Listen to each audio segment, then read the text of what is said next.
calculus. You know, the word itself can sound a little intimidating, right?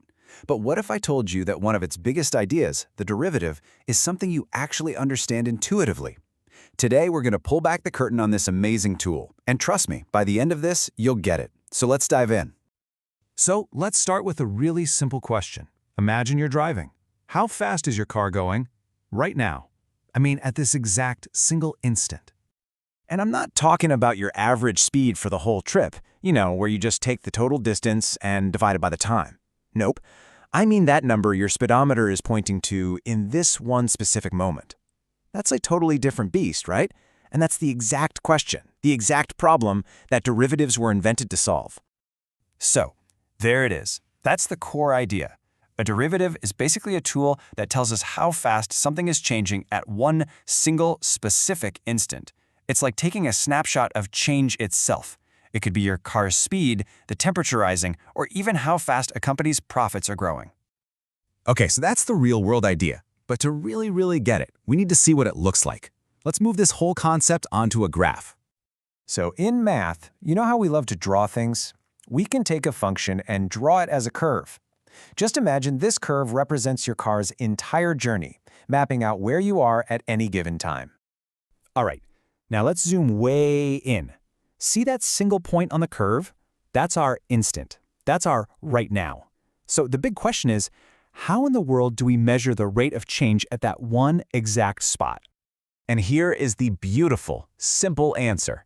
The derivative, it's just the steepness of a special line. It's called a tangent line. Picture a straight line that just barely kisses the curve at that one point without crossing through. The slope of that kissing line, that is your derivative. That is your instantaneous rate of change. And we can totally read this visually. If that line is pointing up, the derivative is positive. Things are increasing. If it's pointing down, well, the derivative is negative. Things are decreasing. And what about right at the very top of a hill, on the curve? The line would be perfectly flat, right? That means the derivative is zero. Change has momentarily stopped at that one precise instant. Okay, drawing these kissing lines is great for getting the idea, but it's not super practical for, actually doing math. But don't worry, the mathematicians of the past gave us an amazing shortcut. A really simple rule to find the derivative perfectly every single time without drawing a thing.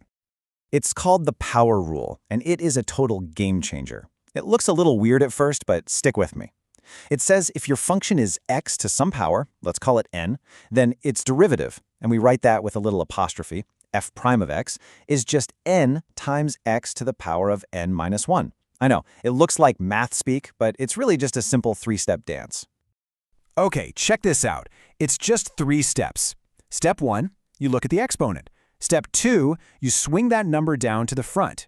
And step 3, you just subtract 1 from the old exponent. That's it. That's the whole trick. Let's actually do one. Right, enough theory. This is where it all starts to click. We're going to take that rule we just learned and put it into action on a super common function. All right, here we go. Let's find the derivative of f of x equals x squared. You've seen this one before, right? It's that classic U-shaped curve, the parabola. Okay, let's do our 3-step dance. The exponent is 2. So we're going to grab that 2 and bring it right down in front of the x. Boom, now it says 2x squared. And now for the last step. We just subtract 1 from that original exponent. So 2 minus 1 is, well, it's 1. So now we have 2x to the power of 1. And of course, anything to the power of 1 is just itself, so we can clean that up. The derivative of x squared is simply 2x.